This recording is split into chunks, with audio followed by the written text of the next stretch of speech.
ኢየሱስም ቀረበና እንዲህ ብሎ ተናገራቸው፣ ስልጣን ሁሉ በሰማይና በምድር ተሰጠኝ። እንግዲህ ሂዱና አሕዛብን ሁሉ በአብ በወልድና በመንፈስ ቅዱስ ስም እያጠመቃችኋቸው ያዘዝኳችሁንም ሁሉ እንዲጠብቁ እያስተማራችኋቸው ደቀ መዛሙርት አድርጓቸው። እነሆም እኔ እስከ ዓለም ፍጻሜ ድረስ ሁል ጊዜ ከእናንተ ጋር ነኝ። ማቴዎስ ወንጌል ምዕራፍ 28 ከቁጥር 18 እስከ ቁጥር 20። ይህ የማዳኑ ወንጌል የቴሌቪዥን ፕሮግራም ነው። በኢቫንጀሊካል ቴሌቪዥን የሚተላለፍ ሲሆን ዘወትር ቅዳሜ ከምሽቱ 1 ሰዓት ተኩል እስከ 2 ሰዓት ተኩል፣ ዘወትር ሰኞ ከሰዓት ከ11 ሰዓት እስከ 11 ተኩል በወንጌላዊ ዓለም እያሰፋ በኢትዮጵያ ሙሉ ወንጌል አማኞች ቤተክርስቲያን ሰሚት አጥቢያ። ስልክ ቁጥር 0911 1091 84። ኢየሱስ ክርስቶስ ከዘላለም ሞት ያድናል።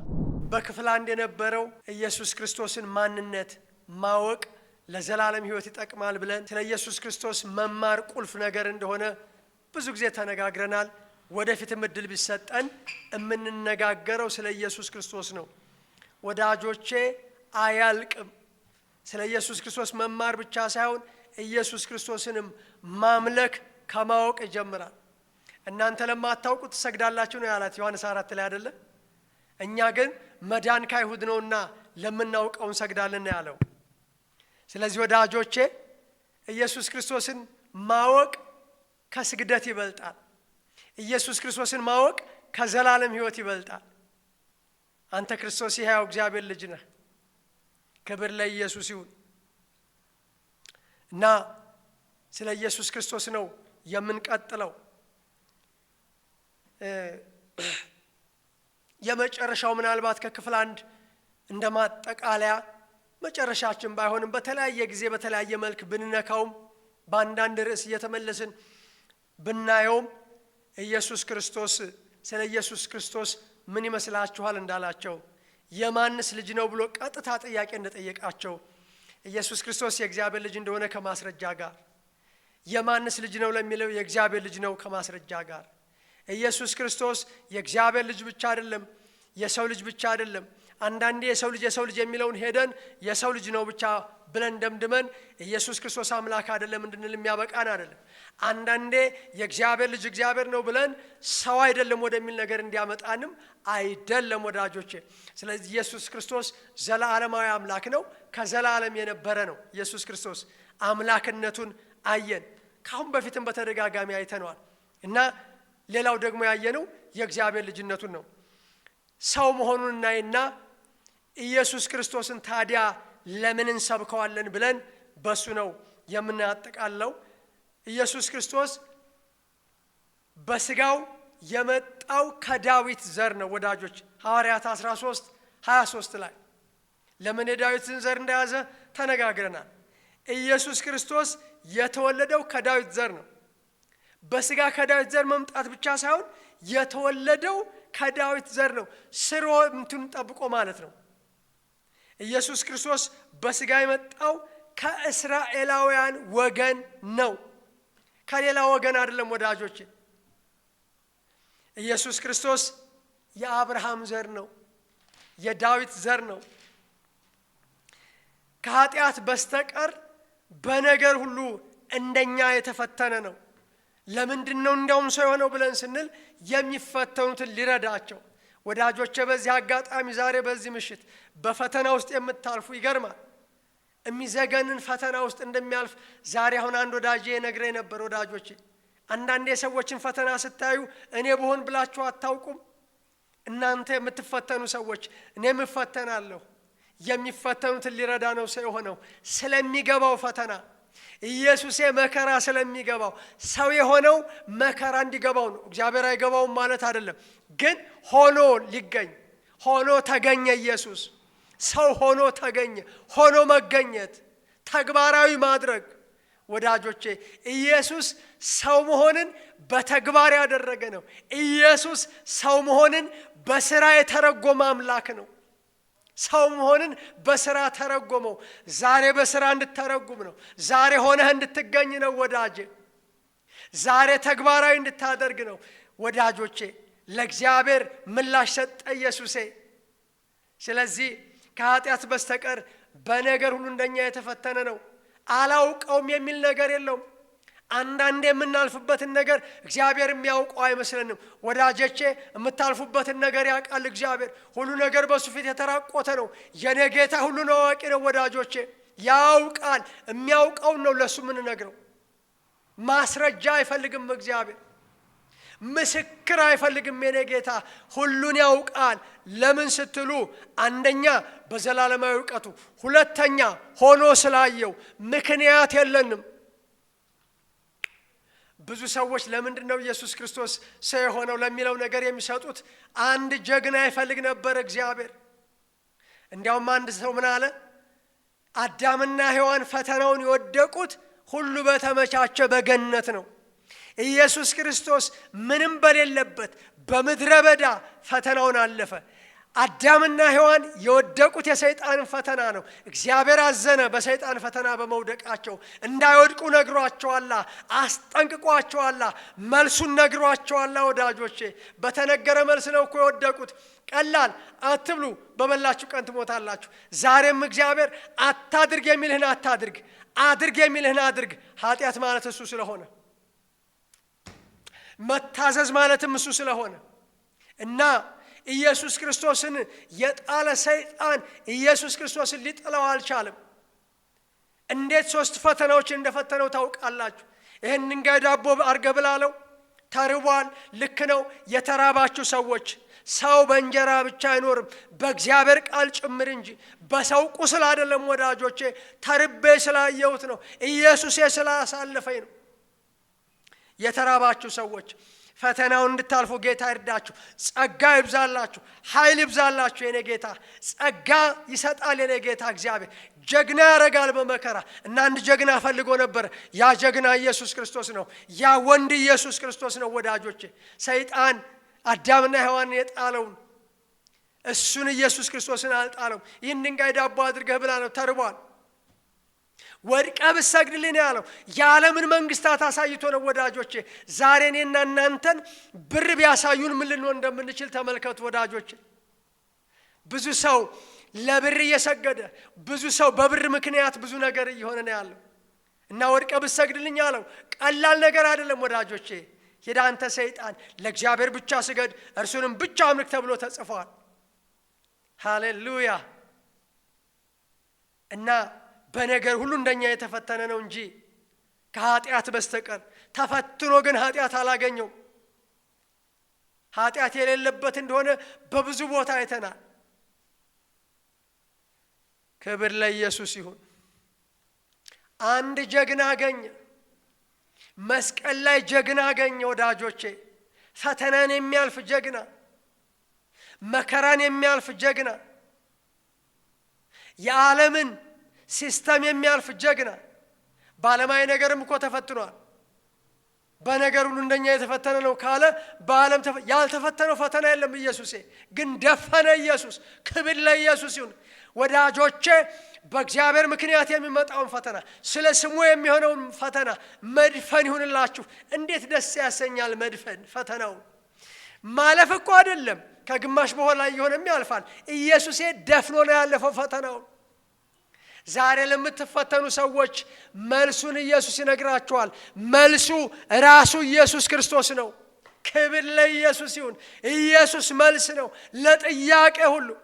ዮሐንስ እንደዛ ብሏል፣ አለቀስኩ መጽሐፉን ትወስድ ዘንድ ማኅተሙንም ትዘረጋ ዘንድ ትፈታ ዘንድ የተቻለው እንደሌለ በየጊዜው አለቀስኩ አለ። አንተ ተችሎሃል አለ። ወዳጆቼ ኢየሱስ ክርስቶስ ፈተናውን አለፈ። ዛሬ ፈተና ማለፍ ይሁንላችሁ። ኢየሱስ ክርስቶስ የሰው አካል ነበረው። አካሉ እንደኛ የሚያም ነበረ። አርቲፊሻል አልነበረም አካሉ፣ እንደኛ ሰው ነበረ ወዳጆቼ። ሰቅላችሁ ገደላችሁት አለ። ድሮም ሰው የሆነው አምላክ ስለማይሞት ነው። አምላክ ስለማይሰቀል ነው። አምላክ ስለማይገደል ነው። ሰው ነው የሚገደለው፣ ሰው ነው የሚሰቀለው። ስለዚህ ኢየሱስ ክርስቶስ የሰው አካል ነበረው። ማስረጃ ካልከኝ ማቴዎስ 1:18፣ ገላትያ 4:4፣ ሉቃስ 2:52።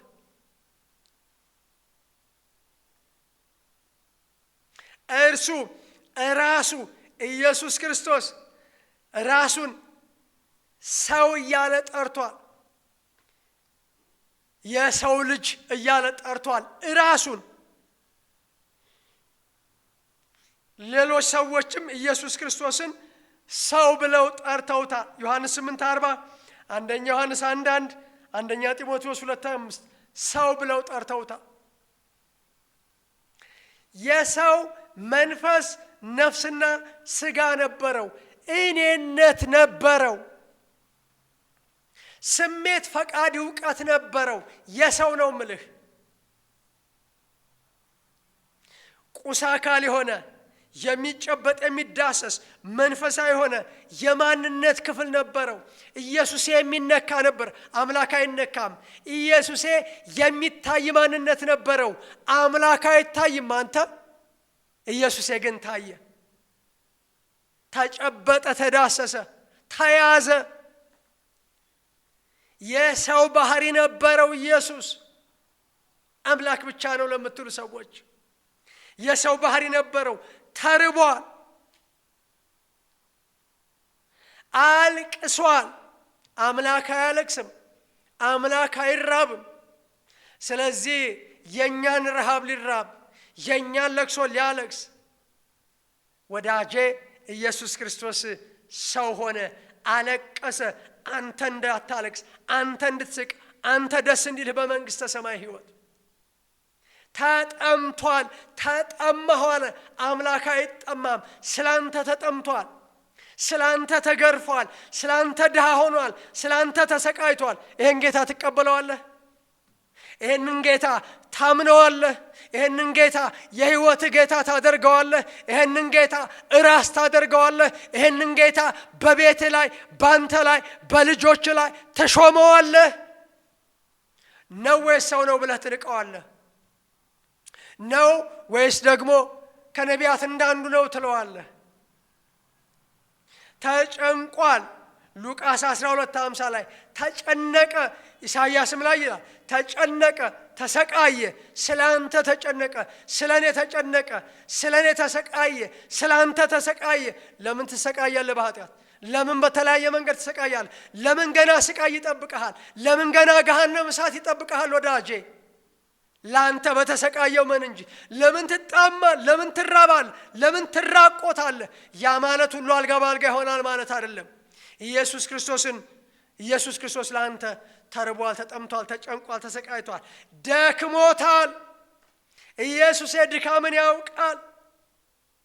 ዮሐንስ 4:6 አምላክ አይደክምም። ኢየሱስ ግን ደከመው፣ አቃተው። ወዳጄ ስላንተ ያቃታችሁ ሰዎች፣ ያቅታል፣ አቃተኝ የምትሉ ሰዎች የኔ ጌታ አዲስ ምዕራፍ አለው። በዚህ ምሽት እነግራችኋለሁ ወዳጆቼ፣ መጽናናት የምትፈልጉ ሰዎች የደከመውን የሚያበረታ ለደካማ ኃይልን ይሰጣል፣ ጉልበት ለሌለው ጉልበትን ይጨምራል። ኢየሱስ ክርስቶስ ታውኳል። ዮሐንስ 12:27 ላይ ታወከ። እነኚህ ሁሉ የሰው ባህሪ ናቸው ወዳጆቼ። ታውኳል። ፍቅርና ርኅራኄ ተሰምቶታል። አምላኬ አምላኬ ለማ ሰበቅታኒ፣ ለምን ተውከኝ? ማቴዎስ 9:36 ማርቆስ 8:1-3 ላይ ወዳጆቼ ኢየሱስ ክርስቶስ ራሱን የሚያስጠጋበት አልነበረው። አይገርምም? ሁሉን የሚችል ጌታ፣ ሁሉ የሱ የሆነ በሰማይና በምድር ስልጣን ተሰጠኝ አለ የኔ ጌታ እግዚአብሔር። ራሱን የሚያስጠጋበት ቤት አልነበረው። መጠጊያ የሌላችሁ ኢየሱስ ክርስቶስ መጠጊያ ነው። ደግሞ ሐሴት አድርጓል። አልቀረማ እንደዛ ሆኖ ለሁሉም ጊዜ አለው። አሁን የምታዝኑ፣ አሁን የምትጨነቁ፣ አሁን የምትሰቃዩ ሰዎች በእርግጠኝነት እነግራችኋለሁ የእግዚአብሔርን ቃል ታምኜ፣ አምላኬን ታምኜ ደስ ይላችኋል። በማዳኑ ደስ ብሎኛል እንዳለች በጌታ ደስ ይበላችሁ ተብሎ እንደተጻፈ ደስ ይላችኋል ወዳጆቼ። እንዳዘናችሁ አትቀሩ፣ እኔ እንዳዘንኩ አልቀረውም፣ በጌታ ደስ ብሎኛል፣ ሐሴት አድርጌያለሁ። ወዳጆቼ በሥጋ ወራት ከሞት ወደሚያድነው ወደ አባቱ ከብርቱ ጩኸትና ከእንባ ጋር ምልጃን አቅርቧል። ወደ እግዚአብሔር ጮኋል። አሁን ወደ እግዚአብሔር እንድትጮህ ነው የምለምንህ። አሁን ወደ እግዚአብሔር እንድትጮህ ነው የምነግርህ፣ እንድትጮህ ነው የምነግርሽ። ከብርቱ ጩኸትና ከእንባ ጋር አልቅሷል። ኢየሱሴ ስለኛ አልቅሷል። ለቅሶን ያውቃል የኔ ጌታ። የምታለቅሱ ሰዎች፣ ሰው ሞቶባችሁ የምታለቅሱ ሰዎች፣ ፈርሶባችሁ የሆነ ነገር የምታለቅሱ ሰዎች፣ የኔ ጌታ እንባን ያብሳል። አዲስ ሰማይና አዲስ ምድር ከእግዚአብሔር ዘንድ ሲወርድ አየሁ። እንባን ከዓይኖቻቸው ያብሳል። ከእንግዲህ ወዲህ ሞት አይሆንም። ከእንግዲህ ወዲህ ስቃይ አይሆንም።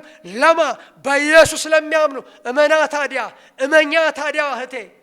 አሁን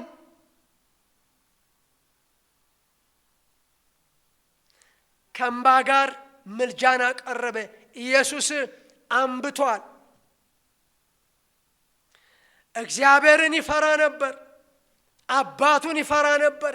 ወዳጆቼ በዚህ ምድር የጠፋ እግዚአብሔርን መፍራት የሚባል እኔ በአንድ ነገር እንዲባርከኝ እፈልጋለሁ። እግዚአብሔርን ከማወቅ ቀጥሎ፣ ከመዳን ቀጥሎ፣ ከዘላለም ሕይወት ቀጥሎ ወዳጆቼ፣ ከመቤዠት ከመዋጀት ቀጥሎ ወዳጆቼ እግዚአብሔርን የመፍራት መንፈስ በእኛ ላይ እንዲያልፍ ቀኑን ሙሉ እግዚአብሔርን በመፍራት ነው በእውነት ፍጻሜ አለ። ፍጻሜ ያለው ሰው እግዚአብሔርን የሚፈራ ነበር። ኢየሱስ ክርስቶስ እግዚአብሔርን ይፈራ ነበር። በምን? በለበሰው ሥጋ። እግዚአብሔርን ፍራ፣ እግዚአብሔርን ፍሪ፣ ፍጻሜ ይኖርሻል። ፍጻሜው ደግሞ መንግሥተ ሰማይ ነው። ከተቀበለው መከራ መታዘዝን ተምሯል። ኢየሱስ የታዛዥ ነበረ። ለማለ እግዚአብሔር መታዘዝ ይሁንልህ። አንዱ መታዘዝ ንስሐ መግባት ነው። አንዱ መታዘዝ በእኔ መኑ ስላለ ነው። መንገድና እውነት ሕይወትም እኔ ነኝ፣ በእኔ በቀር ወደ አብ መምጣት የለም። ይሄ ትእዛዝ ነው ወዳጆቼ። እግዚአብሔርን ስለ መፍራቱ ተሰማለት። ከተቀበለው መከራ መታዘዝን ተማረ። ዛሬ ታዘዙ፣ ለራሳችሁ ነው ጥቅም ወዳጆቼ። ኢየሱስ ክርስቶስ ተቆጥቷል። ማርቆስ 10:14 ኢየሱስ ክርስቶስ ተደንቋል። እንደ ሰው ስሜት መደነቅ የሰው ስሜት ነው። እግዚአብሔር ያስደንቃል ወዳጆቼ። እግዚአብሔር ያስገርማል ወዳጆቼ። ታምራት በማድረግ እግዚአብሔር ያስገርማል። እግዚአብሔር ያስደንቃል። እናሳ ካላችሁኝ ወዳጆቼ ኢየሱስ ክርስቶስ የተደነቀው የተገረመው መልካምም የሆነው ክፉም የሆነበት ስለማንም ሲል አይደለም፣ ስለኛ ነው። ሰው የሆነው ደግሞ እነዚህን ሁሉ መሆን ስላለበት ነው። ወዳጆቼ የመጨረሻው ምናልባትም ርዕሴ ኢየሱስ ክርስቶስ የሆነውን ሁሉ የሆነው ስላንተ ነው። ኢየሱስ ክርስቶስ የሆነውን ሁሉ የሆነው ስላንቺ ነው። ኢየሱስ ክርስቶስ አምላክ የሆነው ስላንተ ነው ሊያድንህ። ኢየሱስ ክርስቶስ ሰው የሆነው ስላንተ ነው ሊያድንህ፣ ስላንቺ ነው። ስለ እርሶ ነው ኢየሱስ ሰው የሆነው ሊያድነዎት። መልስ ግን ከእርሶ ይጠበቃል። መልስ ግን የእርሶ ድርሻ ነው። አምላኬ ነህ ብሎ መቀበል፣ ጌታዬ ነህ ብሎ መቀበል፣ አዳኜ ነህ ብሎ መቀበል፣ ታዳጌ ነህ ብሎ መቀበል፣ ቤዛዬ ነህ ብሎ መቀበል። ወዳጆቼ ሕይወቴ ነህ ብሎ መቀበል፣ ተስፋዬ ነህ ብሎ መቀበል፣ ሰላሜ ነህ ብሎ መቀበል፣ እውቀቴ ነህ ብሎ መቀበል፣ ለእኔ ሁሉም በሁሉ ነህ ብሎ መቀበል። ለምን? ኢየሱስ ክርስቶስ የሆነውን ሁሉ የሆነው ያደገው፣ ታምራት ያደረገው፣ ድንቅን ያደረገው፣ ሙታንን ያስነሳው፣ አጋንንትን ያስወጣው ለእኛ ነው ወዳጆቼ። ለእኛ ጥቅም ቢቀጣ እንኳን ለእኛ ጥቅም፣ ስለ ጥቅማችን ይቀጣናል ይላል።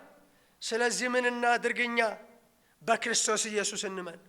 ምንነቱን እንመን፣ ፍጹም አምላክነቱን እንመን። ምንነቱን እንመን፣ ዘላለማዊነቱን እንመን። ምኑን እንመን? የእግዚአብሔር ልጅ መሆኑን እንመን። ምኑን እንመን? የሰው ልጅ መሆኑን እንመን። ምኑን እንመን? ክርስቶስ ኢየሱስ ከአብ የወጣና የመጣ እንደሆነ እንመን። ምኑን እንመን? ኢየሱስ ክርስቶስ ከሰማይ የወረደ መሆኑን እንመን። ኢየሱስ ክርስቶስ ወደ ሰማይ የወጣ መሆኑን እንመን። ኢየሱስ ክርስቶስ ለፍርድ እንደሚመጣ እንመን። ከመምጣቱ በፊት ግን እንመን ሲባል ማለት ነው በተግባር ብዙ ጊዜ እንደምለው ሆኖ በመገኘት መድኃኒቱን በመዋጥ መድኃኒት የሚያድነው ሲዋጥ ነው። ኢየሱስ መድኃኒት እንደሆነ ብዙ ጊዜ ተነጋግረናል። ከአጋንንት እስራት እንደሚፈታ ተነጋግረናል። ከደዌና ከሕማም እንደሚፈታ ተናግረናል። ከዘላለም ሞት እንደሚፈታ፣ ከባርነት ነፃ እንደሚወጣ።